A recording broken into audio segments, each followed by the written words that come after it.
next up, we have Pierre Le Doussal from Paris about weak noise theory of the O'Connell Yor quantities. Okay, so I'm going to talk about weak noise theory of O'Connell Yor polymer, which is quite topical given the previous speaker. And but before that, I want to say I'm very happy to be here for the anniversary, give an anniversary talk for Jeremy. Where is Jeremy, by the way? Not here. So I don't know if I can pursue because I do know. huh? Maybe we should wait for him. Ah, here he is. Fantastic. So you recognize yourself, right? This is okay, great. So I was going to say that I met Jeremy in Paris in 2012, and it was the beginning of, well, it was the middle of the excitement about finite time solution of KPZ equations. And Jeremy was certainly one of the most enthusiastic person around. And I was very impressed with him and other people around him to be very easy to talk to mathematicians and very friendly. Jeremy likes to show beautiful theorems, but also compute exact formulas, which we can compare to experiments. So in that sense, he's a physicist. And it's very exciting to be around. So shortly after we met, I received an invitation from him, Alexei and Herbert, to a conference which was impossible to refuse. And in fact, yes, this conference was fantastic, set in a fantastic setting. And you know, despite the setting, well, I'm sure many of you who've been there remember this conference, memorable one. And but despite this beautiful setting, there was a lot of work done, and the very stimulating conference where I think a lot of things about integrability of KPZ were consequence of that conference. So I just want to point two instances where discussions with Jeremy have influenced my own work. So one of them is this beautiful work on the KP equation with Daniel, which somehow pops out of the KPZ fixed point, some amazing way. And Jeremy told me at the time that there was also some, they noticed that finite time KPZ solution also satisfied the KP equation. And that was very intriguing. So I started, in particular, the question of initial condition was not very clear. So I started thinking about large deviation and applying their equation to this problem. Another instance was in Oberwolfach in 2014. I don't know if Jeremy remembers, but I was describing to him and to Martin what we had done on avalanche dynamics of elastic disordered elastic systems. So you've heard about disordered elastic systems in this conference. This is a dynamics, and this was about avalanches. And we had derived some kind of mean field theory from functional normalization group. And I was, not only they were kind enough to listen to me, but then they immediately said, oh, but this looks like the super Brownian motion. So I didn't know, no idea what the super Brownian motion was. So I went to look in the math literature, which is very terse, I would say, on this topic. After a lot of work, I finally put out a paper, and you can see that there is a difference of 8 years between the discussion and the paper. So it shows how long range in time the influence of discussion with Jeremy can be. Okay, so I'm going to talk about this work, which was in collaboration with Alexandre Krajenbrink, who used to be my student, and who is now a high-tech guy doing quantum computing, but still finding some time to do integrable systems on the side.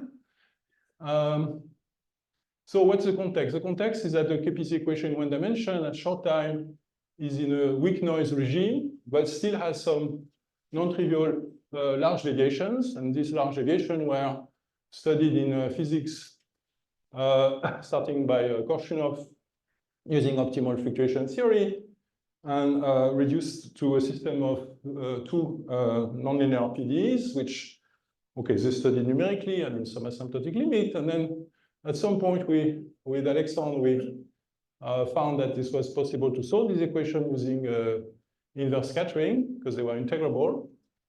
And this was shown later, not very long afterwards, by the way, by Li Cheng in a rigorous setting. And it's based on nonlinear Schrodinger integrability. So a question, of course, which is natural, is are there other systems where in a weak noise limit, you could have some integrable system, classical integrable system. So one class of system are diffusive systems on which we have been working, and Tomohiro has been working also recently, which are described by microscopic fluctuation theory at weak noise, so like the SEP or KMP model. And in that case, the integrability comes from derivative NLS. I won't talk about this. I'm going to talk about this semi-discrete model, O'Connell Yor polymer at weak noise. Okay, so very briefly a recapitulation on the weak noise theory for the KPZ equation. So you are interested, this is the KPZ equation when I mentioned, you are interested in the value of the field at some point 0 at time capital T. At short time, the nonlinear term doesn't play much role, so you get Edward Wilkinson type of fluctuation, like t to the 1/4. However, there are still interesting large deviation which take this form for the value of the height at some point, at small t, and they are described by weak noise theory. The reason for that is that if you take the stochastic heat equation and you rescale space and time in a diffusive manner, you get a noise term which is now proportional to the time, observation time to the 1/4, so you are in a weak noise regime. Okay, so I'm going to show mostly for the O'Connell Yor polymer, but for the KPZ equation, you get then to a nonlinear system. I will show how, and it's integrable via this relation to nonlinear Schrodinger and Zakharov-Shabat work. And one can, in principle, obtain this function phi of h for this rate function for a number of in a number of cases. So just to be concrete, this rate function has some kind of universal behavior for the KPZ equation at large value of h. So there is a lower tail 5½ exponent and an upper tail 3½ exponent. And these coefficients depend on initial condition and have been computed in some cases, either via analysis of these weak noise equations or through this exact solution, or in mathematics by Ivan and collaborators. There have been also a lot of results. I won't get into the detail of that, so I'm going to move now to the O'Connell Yor polymer. So you have seen it already defined today. So you have capital N horizontal lines on which there are independent Brownian motion which live. And you have a polymer which picks some weights going from one point to another. And I'm going to look at weak noise, so I'm not going to put an I here, but I'm going to put the epsilon. Although I could put an I if I want, but I'm not going to do it now. Okay, so I'm going to look at the weak noise limit.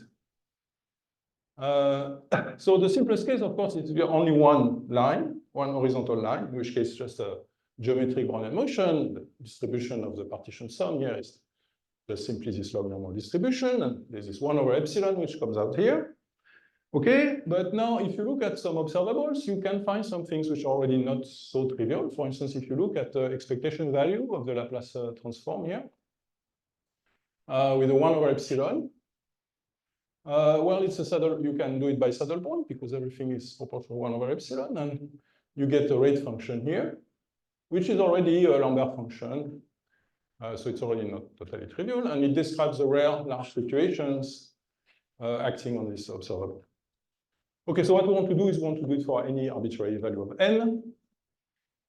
So let me go now to the stochastic description of the polymer. So this partition function, and we're going to just rescale it in some convenient way, is solution. So this set of partition functions for arbitrary number of lines, is of horizontal lines, is solution of this set of stochastic equations with some initial condition. And I'll be mostly, okay, what I say is more general, but you can look, we'll focus also on point to point, in which case this is the initial condition. And you have to solve this stochastic system. Okay, so the thing we want to compute is, as I said, this exponential of the value of the partition function at time 1 for some horizontal line capital N, and I want to find the rate function. And from this rate function, I will be able to extract a distribution of probability of Zn, of log of Zn, at time 1 by some Legendre inversion. So that's a program. So the first result is that the large deviations of observables associated to this stochastic recursion can be obtained from solving a nonlinear system of two functions, Zn of t, two sets of functions, Zn of t, Z tilde n of t. Z tilde n of t will equal the response field, which is written here. So this is the nonlinear system with mixed boundary conditions, meaning that the equation for Zn is integrated forward in time, the equation for Z tilde n is integrated backward in time, and the initial condition depend on which observable you are interested in and which boundary condition for your polymer, but we're doing point-to-point polymer, so we'll be considering this initial condition. So this is the first endpoint condition, and this is this condition at time 1 on the response field comes from the observable that you are interested in. So you need to solve this nonlinear system with these boundary conditions. Once you have done that for a given lambda, well, you know what Zn of t equal 1 is, and then there's a connection to the rate function. So this identity I can show later, but once you have solved the problem, you know the rate function. Okay, so how do we get that? Well, we get that by physicist method, so I don't know if I should spend too much time on this, but this over barrier is also expectation value over the noise. So it can be of any kind of observable of this type. It can be written as a path integral with some action, the dynamical action. And the important point here, okay, so this response field actually enforces the equation of motion, because you see if you integrate over it, you get some delta function. Then you average over the noise, you get this term. And if the noise is weak, you get some epsilon in front, and then you can rescale the field, response field, and you get uniformly 1 over epsilon in front of the action, and then you do settlement. Okay, so this is the strategy, and you get this nonlinear system, which is some, in that case, some non-standard discretization of the nonlinear Schrodinger equation. By non-standard, I mean that if you open the books, you will find discretization which are integrable, but they usually have not, they're not local in n, they have n or n plus 1 or n minus 1. Okay, so it turns out that this system is also integrable. Of course, it comes from this O'Connell Yor polymer, which we know is integrable in the quantum sense, meaning the full problem, arbitrary time, but arbitrary noise. So it's not so surprising, but it's not so easy actually to find the lax matrices, which I'm going to show. So it's integrable, so it means that you can actually reduce, it's equivalent to a 2x2 linear system. So Vn is a 2x2 vector here. And there are two matrices, lax matrix, Un and Ln. And the compatibility equation for this system, for this linear system, is equivalent, if you choose correctly your Un and your Ln, is equivalent to the nonlinear system that you have at the beginning. Okay, so the game is to find two matrices which satisfy this, for which this relation is obeyed, if and only if these two equations are obeyed. So we found them, okay, it's not easy in general to find these matrices, so we found them a bit by trial and error, but then we discovered that they were actually known, I mean, in some related way, in some related models. So they appeared before in the literature in some form or another, and we were able to exploit them. Okay, so now we have these lax matrices. What do we do with them? Well, it's the usual story, so I will go a bit fast on this, but the story is that you write the linear system. The linear system, the fields are going to vanish at infinity, so the matrices at infinity become diagonal, so you have plane wave solutions, and you relate plane wave solutions on the infinite, so you define some solution which have some specific plane wave form for minus infinity, and you look at what they become at plus infinity, and that defines scattering coefficients. And the beauty of it is that the time dependence is extremely simple in this basis. So it's just indicated here. And the scattering coefficients actually are constant in time. And in addition, they obey, because of some property of the matrices, they obey this called current conservation condition, so this relation. So there are 4 of them, but they have a relation between them. Okay, so these are the usual scattering coefficients for this type of classical integrable system. And the next step, once you know in principle the initial condition, the boundary condition, you can in principle calculate. If you're lucky, you can calculate them. And if you're even more lucky, you can do inverse scattering and compute from these coefficients the explicit solution.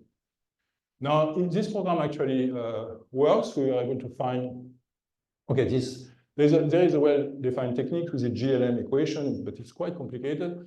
And in that case, okay, the solution is not so difficult. So you can write, if you know the scattering coefficient, there is some explicit form for these 2 functions, and then you can define a kernel from this function. And from this kernel, you have explicit form like this, explicit quote-unquote form for the solutions, okay?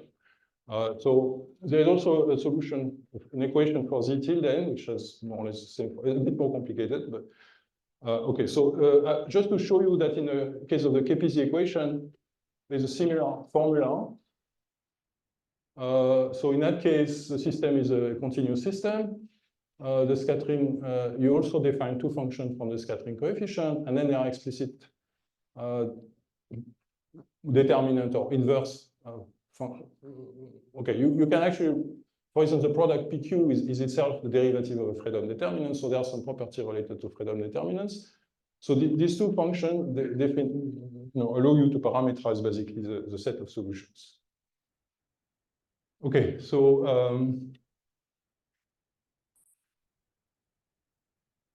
now how are we going to compute the rate function? So the nice thing is that we find that the rate function are related to conserved quantities. So it's integrable system. There is an infinite set of conserved quantities. And it turns out that the rate function is related to one of them.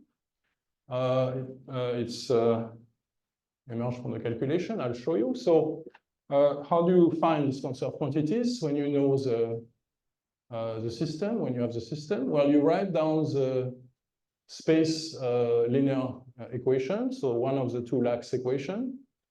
It can be recast in some kind of Riccati recurrence for the ratio of the 2 components of this vector. And at the same time, if you integrate this equation from plus to minus infinity, you find that the scattering coefficient can be expressed also explicitly in terms of these Riccati variables. And then you do expansion in the spectral parameter lambda and at large lambda. And that it's a well-defined procedure, and that allows you to compute. So each of these coefficients is time independent, so it means that all these combinations which come out, they will be conserved quantity. So you can play the game with this scattering coefficient. You can also play the game with the other one. They are analytic in some different regions, and then you get other conserved charges. Okay, so there is a number of conserved charges that you can express, and it turns out that one of them which we are very interested in, which is this simplest one, because we can compute it at time 1, and at time 1, we can relate it to this parameter lambda and the value of the field at time 1. And on the other hand, we know that the derivative of lambda is the value of the field at type 1 of this rate function. So there is a direct connection between the conserved quantity, the value of the conserved quantity, and the rate function. So if we know the scattering coefficient, we know the conserved quantity, and then we know the conserved quantity, and then we know the rate function.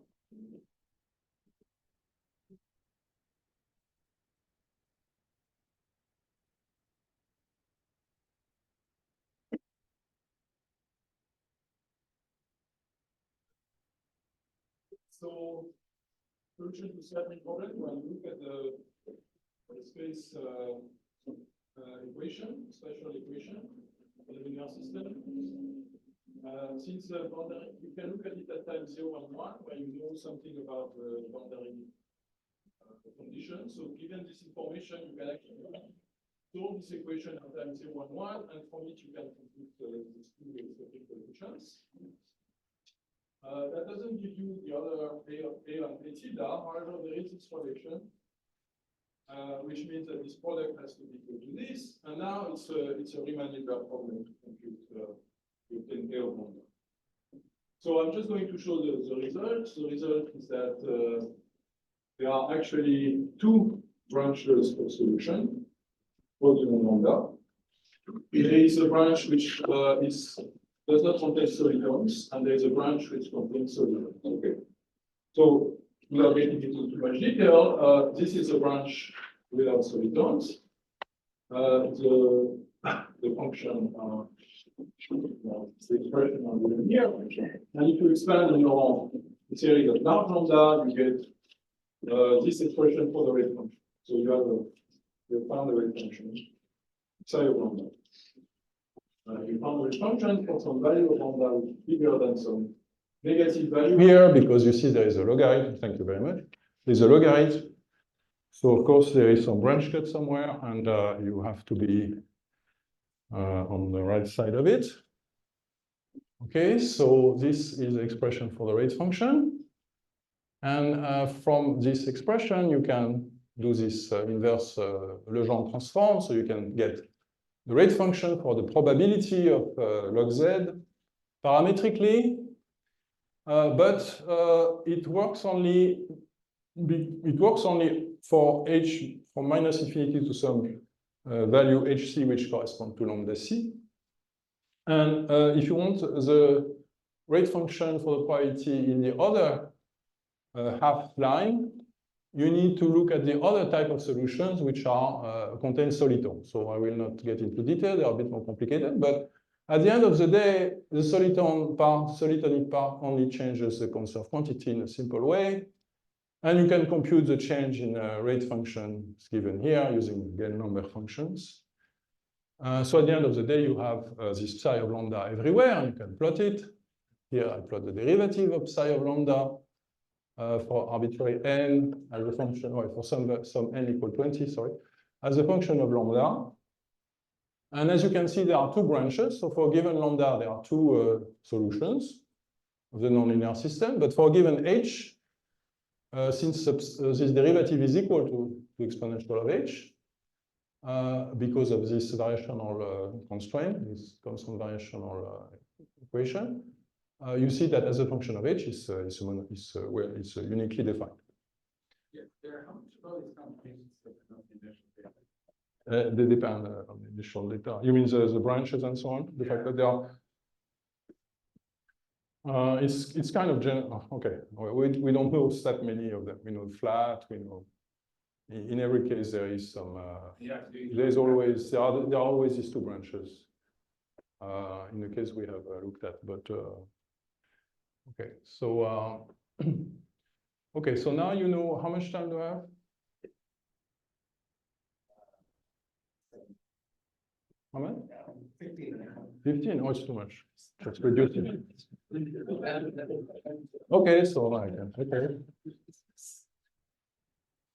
Okay, so this is the result for the O'Connell Yor polymer. Well, we know that for large n, there should be a scaling limit to the Capizzi equation. So there has to be a way one should recover the weakness theory result for the Capizzi equation. So let me just show how it works for the for this particular rate function. So yeah. For the Capizzi equation, the lower tail has exact description. Relatively nice. In the case of you mean at large time? Because it's short time. Everything here is short time. So okay, but you're right. Sorry, I was not clear enough. For O'Connell Yor, this was a weak noise. So there is the epsilon, and it will match to Capizzi at short time. So there's no way we can get the Coulomb gas from this. Okay, so now, okay, so just to answer the question more precisely, so if you actually do the scaling, which is in this, for instance, in this paper of Ivan, you do find that the left-hand side of this equation, this observable goes to this form. HKPZ is KPZ height, and there is this TKPZ, which is this. Okay, so you see that not only the time of KPZ equation will be small because of epsilon, but there's also factor 1 over n. And n is going to be large. So it's a very, very small time for KPZ equation. And so that's the left-hand side. And now the right-hand side, it has also a limit from the solution that we found. I showed you before, which is here. You can do an expansion around some point here at large n, and you get this formula with this, which is actually the large deviation rate function for the KPZ equation. So you have the limit on both sides, and what you've shown here is that the whole thing goes to the weak noise result for the KPZ equation for the point-to-point for the droplet initial condition. So point-to-point O'Connell Yor goes as expected to the droplet initial condition for KPZ. And there is also in that KPZ case equation, there is also this solitonic branch. It also exists. Okay, so I'm almost done. So let me just make a few remarks. It turns out that if you take this weak noise theory and this weak noise equation and you take an additional limit, so you do a change of variable, you take alpha to infinity and you rescale time. So this would correspond to very, very short time. You get the classical Toda equations. Okay, now we know that O'Connell Yor is quantum Toda, so it's not so surprising to get classical Toda, but it looks like there is some intermediate classically integrable system, which is this weak noise O'Connell Yor. Okay, I should mention this. Yeah, so there is also, okay, so there's also an exact freedom determinant formula for the Laplace transform of the partition sum point-to-point O'Connell Yor polymer, which is given by this freedom determinant and this kernel.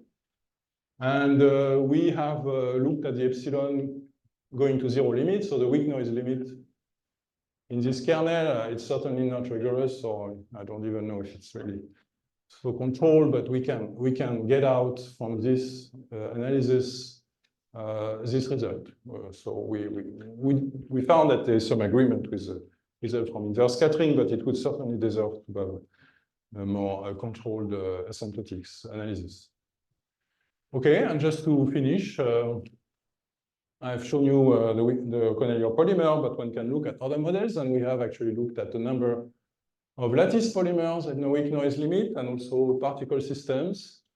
And we have a set, it's not published yet, it's in, hopefully it will come out, not too long. We have a set of discrete and semi-discrete nonlinear systems, and in some of them we can find the lax pairs.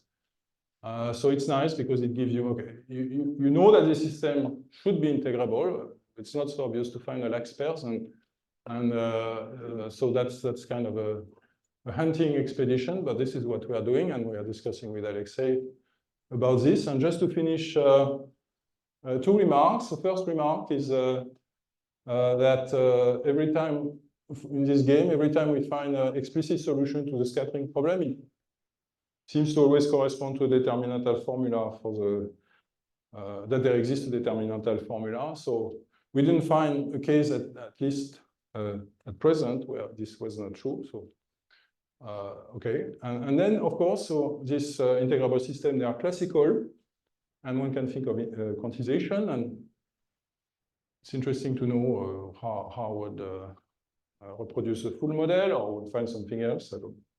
So we'll stop here and thank again Jeremy for the discussion.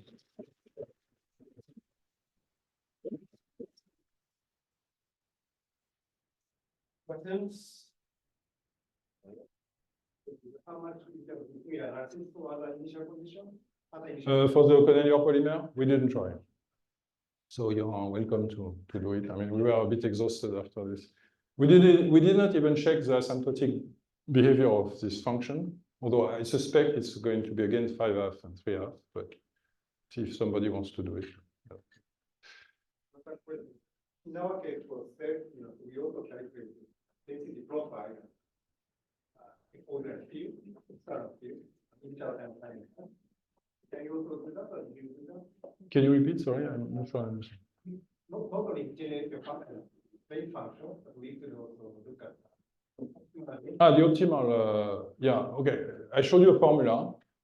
So in principle, since we know the scattering coefficient, there is a formula, but well, I mean, this formula I showed you, yeah, this matrix element, yes. So I mean, there is a formula. You can put it on the computer, and you can certainly, numerically, yes. Initial time and final time. But I guess it's the same for you, right? You probably have a Freedom determinant with this type of formula, right? No? This type of formula, this initial time and final time, the formula. Simpler? Yeah. Okay, I see what you mean. No, yeah, this I don't know in the problem, yes. No, you're right. In the set and so on, it's simpler, yes. Okay. No, we haven't checked that. You're right, yeah. There are these Coulomb formulas for the finite time PVC, and it uses to extract long time for deviation. But you said that you can, from the Freidom determinant, is essentially equivalent, also extract your short time. Yeah. So can you see what that means at the level of the Coulomb gas? Okay, so the Coulomb gas, so you have a determinantal process, and Coulomb gas was not coming because of large time only. I mean, No, that's finite, right? It was just that you had a multiplicative function of the Coulomb gas. okay, I thought there was this n squared term. You needed some. Yeah, well, you take the limit. Yeah. Okay, but you say you can still. Okay, no, this we don't know. We haven't looked at it, but okay.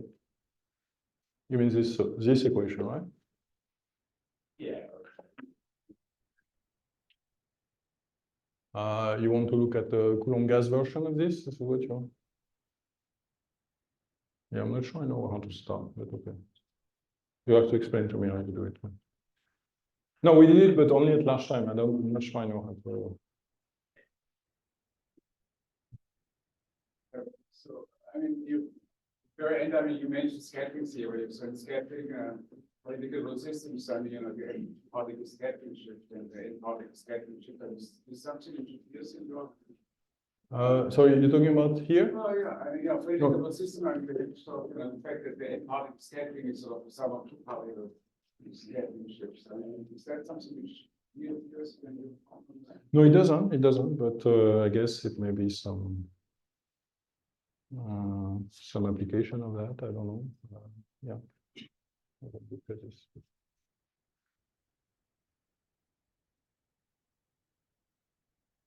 I mean, so sorry. Let me finish. Maybe you need to have more general initial condition. Maybe I mean, yeah. Sorry. No. Just want to mention that case is where the whole polynomial scattering also. We are not only considering scattering also. Initial conditions material. Yeah, we can really determine the scattering amplitude.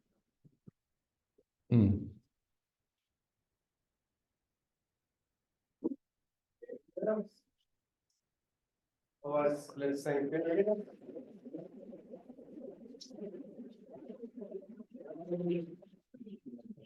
we also have to engage. Yeah, we're not going to have 10.